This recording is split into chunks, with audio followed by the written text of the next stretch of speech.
All that day, and the next, and the next, Holmes was in a mood which his friends would call taciturn, and others morose.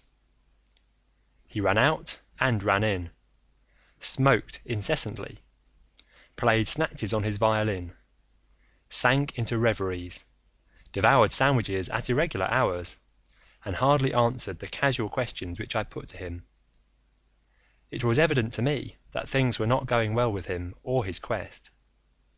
He would say nothing of the case, and it was from the papers that I learned the particulars of the inquest, and the arrest with the subsequent release of John Mitten, the valet of the deceased. The coroner's jury brought in the obvious, wilful murder, but the parties remained as unknown as ever. No motive was suggested. The room was full of articles of value, but none had been taken. The dead man's papers had not been tampered with. They were carefully examined, and showed that he was a keen student of international politics, an indefatigable gossip, a remarkable linguist, and an untiring letter writer. He had been on intimate terms with the leading politicians of several countries, but nothing sensational was discovered among the documents which filled his drawers. As to his relations with women, they appeared to have been promiscuous but superficial. He had many acquaintances among them, but few friends, and no one whom he loved. His habits were regular, his conduct inoffensive. His death was an absolute mystery, and likely to remain so. As to the arrest of John Mitten, the valet, it was a counsel of despair as an alternative to absolute inaction. But no case could be sustained against him. He had visited friends in Hammersmith that night. The alibi was complete. It is true that he started home at an hour which should have brought him to Westminster before the time when the crime was discovered, but his own explanation that he had walked part of the way seemed probable enough in view of the fineness of the night. He had actually arrived at 12 o'clock, and appeared to be overwhelmed by the unexpected tragedy. He had always been on good terms with his master.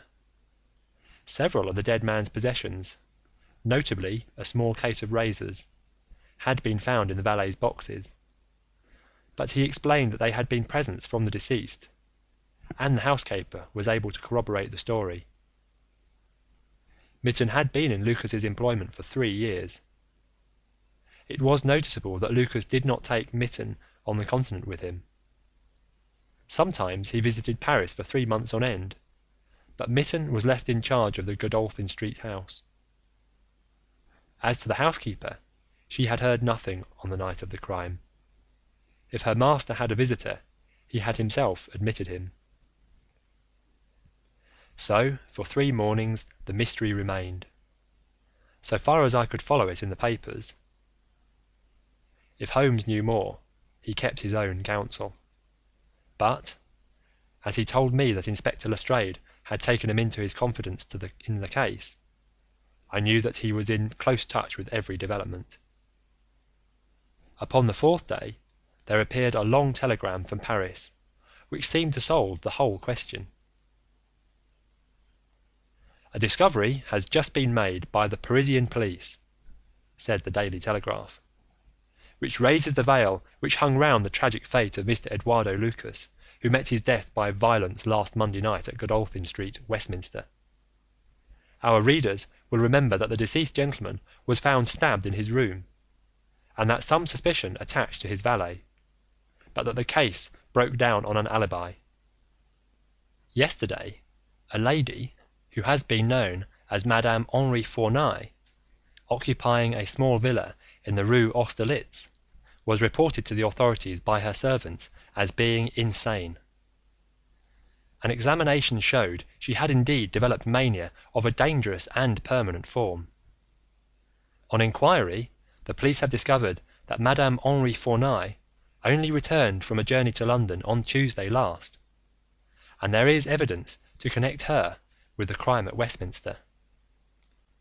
A comparison of photographs has proved conclusively that Monsieur Henri Fournay and Eduardo Lucas were really one and the same person, and that the deceased had for some reason lived a double life in London and Paris.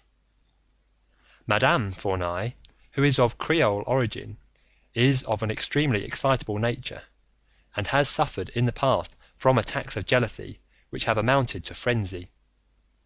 It is conjectured that it was in one of these that she committed the terrible crime which has caused such a sensation in London. Her movements upon the Monday night have not yet been traced, but it is undoubted that a woman answering to her description attracted much attention at Charing Cross Station on Tuesday morning by the wildness of her appearance and the violence of her gestures. It is probable, therefore, that the crime was either committed when insane, or that its immediate effect was to drive the unhappy woman out of her mind. At present she is unable to give any coherent account of the past, and the doctors hold out no hopes of the re-establishment of her reason. There is evidence that a woman who might have been Madame Fournay was seen for some hours upon Monday night watching the house in Godolphin Street. "What do you think of that, Holmes?" I had read the account aloud to him while he finished his breakfast.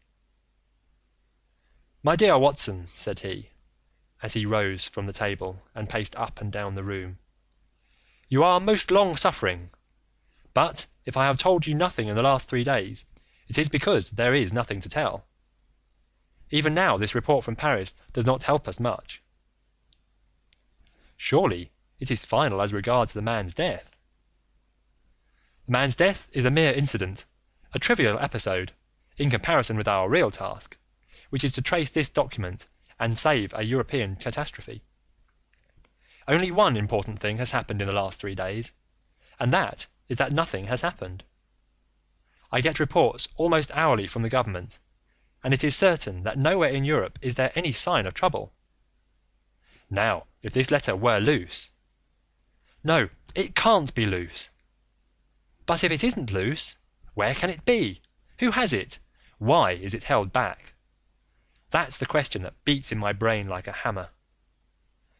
Was it, indeed, a coincidence that Lucas should meet his death on the night when the letter disappeared?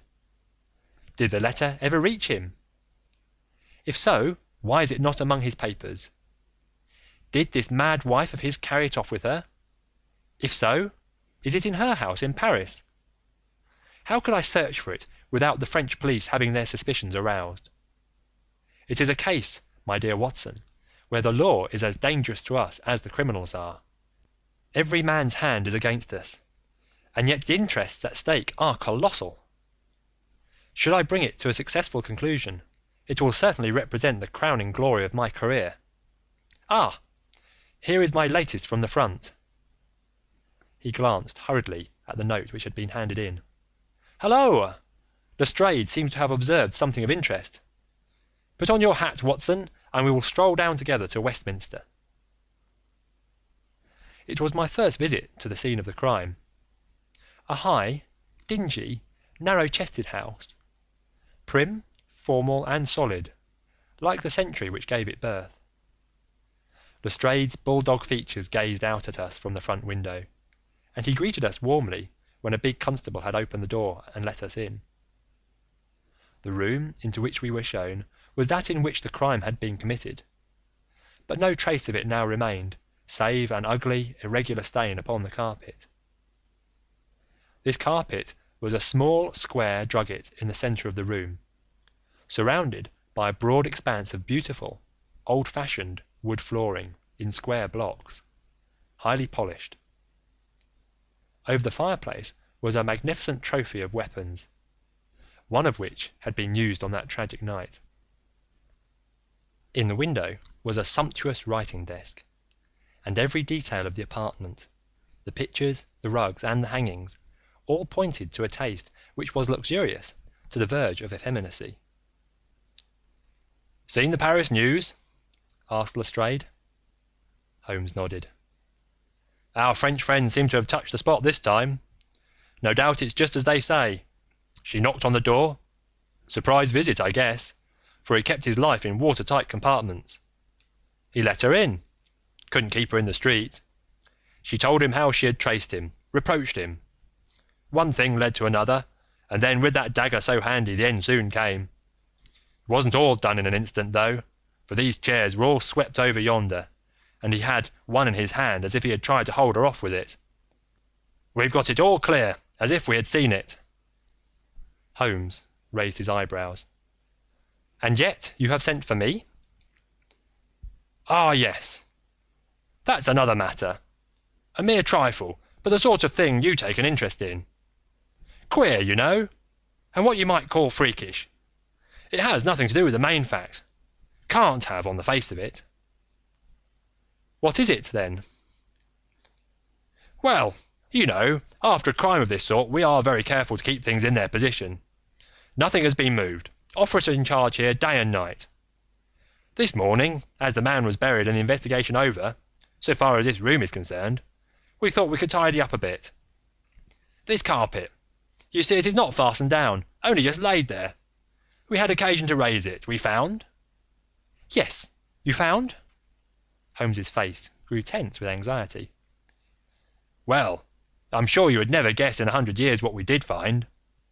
You see that stain on the carpet? Well, a great deal must have soaked through, must it not?" "Undoubtedly it must." "Well, you will be surprised to hear that there is no stain on the white woodwork to correspond." "No stain? But there must." "Yes, so you would say, but the fact remains that there isn't." He took the corner of the carpet in his hand, and turning it over, he showed that it was indeed as he said. "But the underside is as stained as the upper. It must have left a mark." Lestrade chuckled with delight at having puzzled the famous expert. "Now, I'll show you the explanation. There is a second stain, but it does not correspond with the other. See for yourself." As he spoke, he turned over another portion of the carpet, and there, sure enough, was a great crimson spill upon the square white facing of the old-fashioned floor. "What do you make of that, Mr. Holmes?" "Why, it is simple enough. The two stains did correspond, but the carpet has been turned round. As it was square and unfastened, it was easily done." "The official police don't need you, Mr. Holmes, to tell them that the carpet must have been turned round. That's clear enough, for the stains lie above each other if you lay it over this way. But what I want to know is who shifted the carpet, and why." I could see from Holmes's rigid face that he was vibrating with inward excitement. "Look here, Lestrade," said he, "has that constable in the passage been in charge of the place all the time?" "Yes, he has." "Well, take my advice. Examine him carefully. Don't do it before us. We'll wait here. You take him into the back room. You'll be more likely to get a confession out of him alone. Ask him how he dared to admit people and leave them alone in this room. Don't ask him if he has done it. Take it for granted. Tell him you know someone has been here. Press him. Tell him that a full confession is his only chance of forgiveness. Do exactly what I tell you." "By George, if he knows, I'll have it out of him," cried Lestrade. He darted into the hall, and a few moments later his bullying voice sounded from the back room. "Now, Watson, now!" cried Holmes with frenzied eagerness. All the demoniacal force of the man masked behind that listless manner burst out in a paroxysm of energy. He tore the drugget from the floor, and in an instant was down on his hands and knees, clawing at each of the squares of wood beneath it. One turned sideways as he dug his nails into the edge of it. It hinged back like a lid of a box. A small black cavity opened beneath it. Holmes plunged his eager hand into it and drew it out with a bitter snarl of anger and disappointment. It was empty. "Quick, Watson, quick! Get it back again!" The wooden lid was replaced, and the drugget had only just been drawn straight when Lestrade's voice was heard in the passage. He found Holmes leaning languidly against the mantelpiece, resigned and patient, endeavouring to conceal his irrepressible yawns. "Sorry to keep you waiting, Mr. Holmes. I can see that you are bored to death with the whole affair. Well, he has confessed, all right. Come in here, Macpherson. Let these gentlemen hear of your most inexcusable conduct. The big constable, very hot and penitent, sidled into the room. I meant no harm, sir, I'm sure. The young woman came to the door last evening, mistook the house, she did, and then we got talking. It's lonesome when you're on duty here all day. Well, what happened then? She wanted to see where the crime was done. Had read all about it in the papers, she said. She was a very respectable, well-spoken young woman, sir, and I saw no harm in letting her have a peep. When she saw that mark on the carpet, down she dropped on the floor and lay as if she were dead. I ran to the back and got some water, but I could not bring her to. Then I went round the corner to the ivy plant for some brandy, and by the time I brought it back to the young woman, had recovered and was off, ashamed of herself, I dare say, and dared not face me. How about moving that drugget? Well, sir, it was a bit rumpled, certainly, when I came back. You see, she fell on it, and it lies on a polished floor with nothing to keep it in place. I straightened it out afterwards. It's a lesson that you can't deceive me, Constable Macpherson, said Lestrade with dignity. No doubt you thought that your breach of duty could never be discovered, and yet a mere glance at that drugget was enough to convince me that someone had been admitted to the room. It's lucky for you, my man, that nothing is missing, or you would find yourself in Queer Street. I'm sorry to have called you down over such a petty business, Mr. Holmes, but I thought the point of the second stain not corresponding with the first would interest you. Certainly, it was most interesting. Has this woman only been here once, Constable? Yes, sir, only once. Who was she? Don't know the name, sir. Was answering an advertisement about typewriting and came to the wrong number. Very pleasant, genteel young woman, sir. Tall? Handsome? Yes, sir, she was a well-grown young woman. I suppose you might say she was handsome. Perhaps some would say she was very handsome. Oh, officer, do let me have a peep, says she.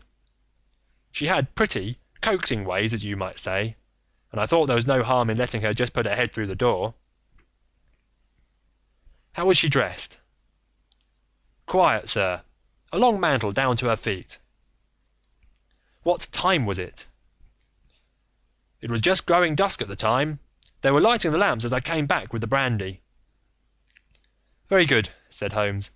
Come, Watson, I think that we have more important work elsewhere.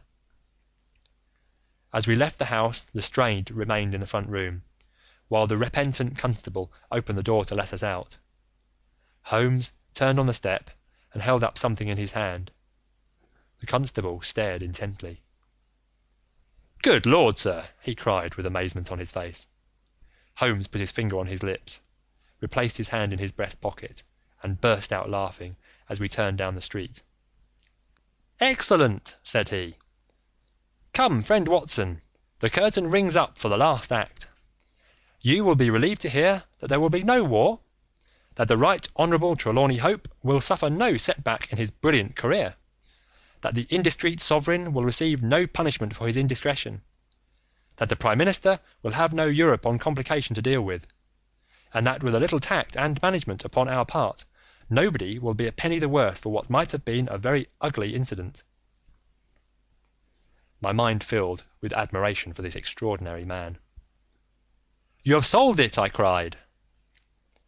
Hardly that, Watson. There are some points which are as dark as ever, but we have so much that it will be our own fault if we cannot get the rest. We will go straight to Whitehall Terrace and bring the matter to a head. When we arrived at the residence of the European Secretary, it was for Lady Hilda Trelawney Hope that Sherlock Holmes inquired. We were shown into the morning room. Mr. Holmes, said the lady, and her face was pink with her indignation, this is surely most unfair and ungenerous upon your part. I desired, as I have explained, to keep my visit to you a secret, lest my husband should think that I was intruding into his affairs. And yet you compromise me by coming here and so showing that there are business relations between us. Unfortunately, madam, I had no possible alternative. I have been commissioned to recover this immensely important paper. I must therefore ask you, madam, to be kind enough to place it in my hands." The lady sprang to her feet, with the colour all dashed in an instant from her beautiful face. Her eyes glazed, she tottered. I thought that she would faint. Then, with a grand effort, she rallied from the shock, and a supreme astonishment and indignation chased every other expression from her features. You insult me, Mr. Holmes." Come, madam, it is useless. Give up the letter." She darted to the bell. "The butler shall show you out." "Do not ring, Lady Hilda. If you do, then all my earnest efforts to avoid a scandal will be frustrated. Give up the letter, and all will be set right. If you will work with me, I can arrange everything. If you work against me, I must expose you." She stood grandly defiant, a queenly figure, her eyes fixed upon his, as if she would read his very soul. Her hand was on the bell, but she had forborne to ring it. "You are trying to frighten me. It is not a very manly thing, Mr. Holmes, to come here and browbeat a woman. You say that you know something. What is it that you know?" "Pray sit down, madam. You will hurt yourself there if you fall. I will not speak until you sit down. Thank you." "I give you 5 minutes, Mr. Holmes." "1 is enough. Lady Hilda, I know of your visit to Eduardo Lucas, of your giving him this document, of your ingenious return to the room last night, and of the manner in which you took the letter from the hiding place under the carpet." She stared at him with an ashen face and gulped twice before she could speak. "You are mad, Mr. Holmes, you are mad!" she cried at last. He drew a small piece of cardboard from his pocket. It was the face of a woman cut out of a portrait. "I have carried this because I thought it might be useful," said he. "The policeman has recognized it." She gave a gasp, and her head dropped back in the chair. "Come, Lady Hilda, you have the letter? The matter may still be adjusted. I have no desire to bring trouble to you. My duty ends when I have returned the lost letter to your husband. Take my advice and be frank with me. It is your only chance." Her courage was admirable. Even now she would not own defeat. "I tell you again, Mr. Holmes, that you are under some absurd illusion." Holmes rose from his chair. "I am sorry for you, Lady Hilda. I have done my best for you. I can see that it is all in vain." He rang the bell. The butler entered. "Is Mr. Trelawney Hope at home?" "He will be at home, sir, at 1:15." Holmes glanced at his watch. "Still 1/4 of an hour," said he. "Very good, I shall wait."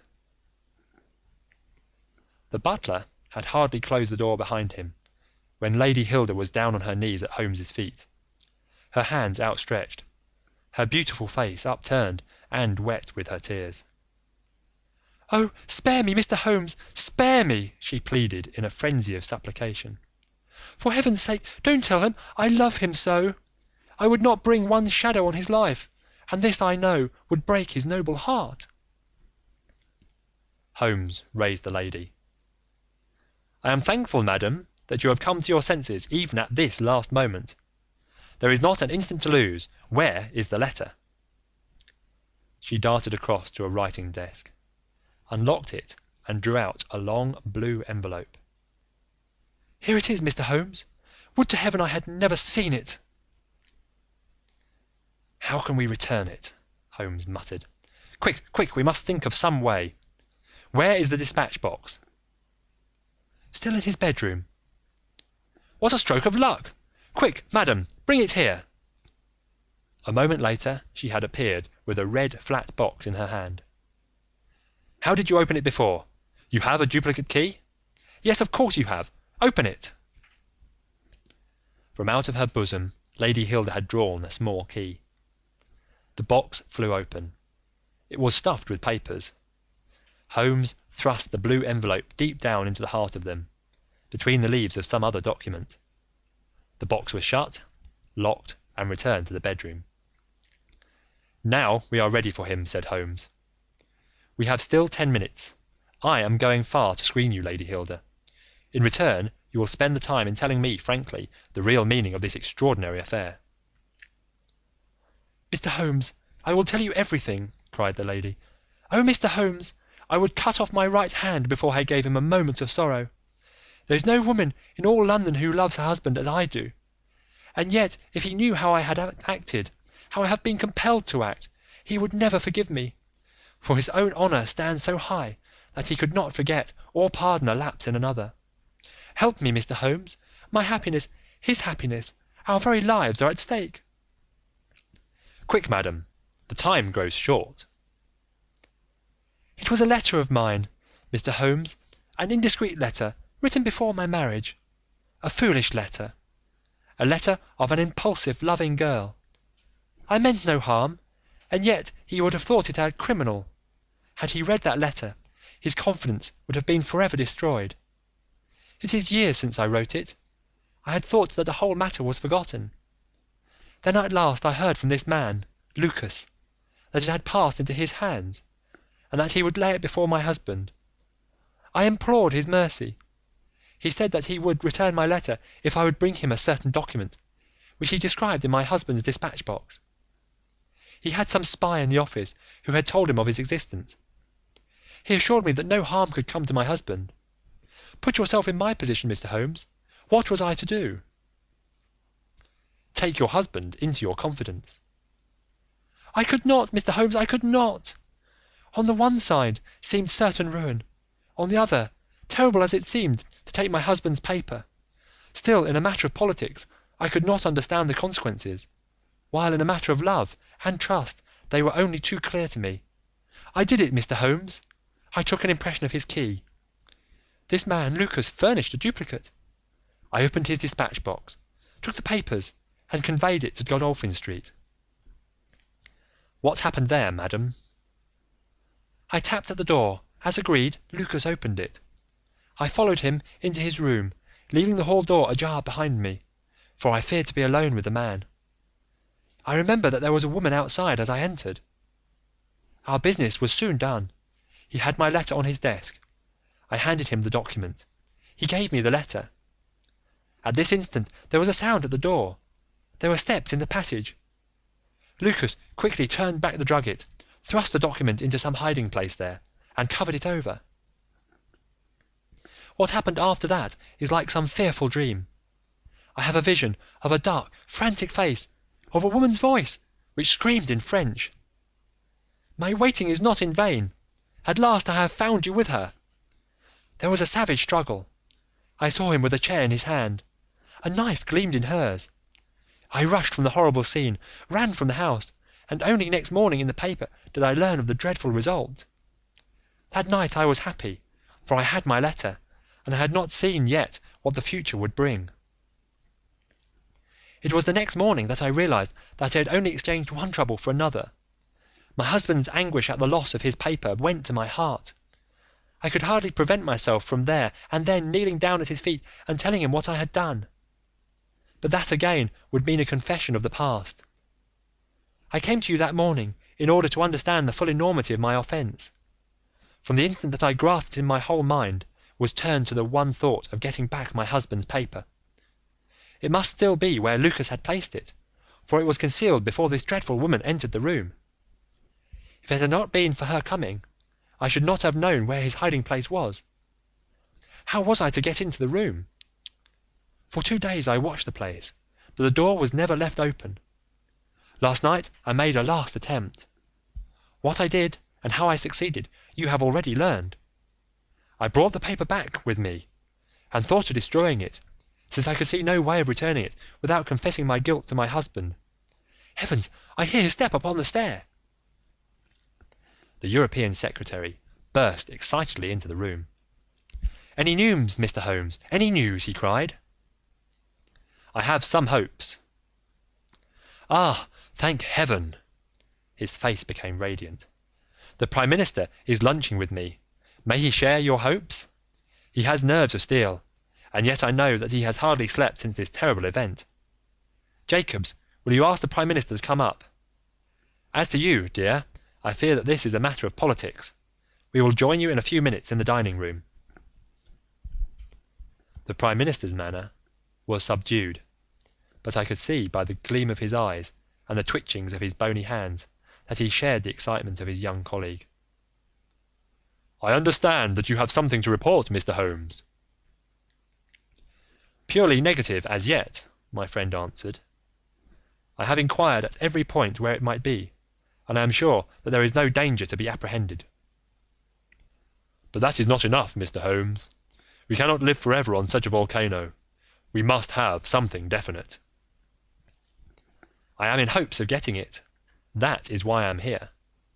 The more I think of the matter, the more convinced I am that the letter has never left this house." "Mr. Holmes!" "If it had, it would certainly have been public by now." "But why should anyone take it in order to keep it in this house?" "I am not convinced that anyone did take it." "Then how could it leave the dispatch box?" "I am not convinced that it ever did leave the dispatch box." "Mr. Holmes, this joking is very ill-timed. You have my assurance that it left the box." "Have you examined the box since Tuesday morning?" "No, it was not necessary." "You may conceivably have overlooked it." "Impossible, I say." "But I am not convinced of it. I have known such things to happen. I presume there are other papers there?" "Well, it may have got mixed with them." "It was on the top." "Someone may have shaken the box and displaced it?" "No, no, I had everything out." "Surely it is easily decided, Hope," said the Premier. "Let us have the dispatch box brought in." The secretary rang the bell. "Jacobs, bring down my dispatch box. This is a farcical waste of time, but still, if nothing else will satisfy you, it shall be done. Thank you, Jacobs, put it here. I have always had the key on my watch chain. Here are the papers, you see. Letter from Lord Merrow, report from Sir Charles Hardy, memorandum from Belgrade, note on the Russo-German grain taxes, letter from Madrid, note from Lord Flowers. Good heavens! What is this? Lord Bellinger! Lord Bellinger!" The Premier snatched the blue envelope from his hand. "Yes, it is it. And the letter is intact. Hope, I congratulate you." "Thank you, thank you! What a weight from my heart! But this is inconceivable, impossible! Mr. Holmes, you are a wizard, a sorcerer. How did you know it was there?" "Because I knew it was nowhere else." "I cannot believe my eyes." He ran wildly to the door. "Where is my wife? I must tell her that all is well. Hilda! Hilda!" We heard his voice on the stairs. The Premier looked at Holmes with twinkling eyes. "Come, sir," said he, "there is more in this than meets the eye. How came the letter back in the box?" Holmes turned away, smiling from the keen scrutiny of those wonderful eyes. "We also have our diplomatic secrets," said he, and picking up his hat, he turned to the door.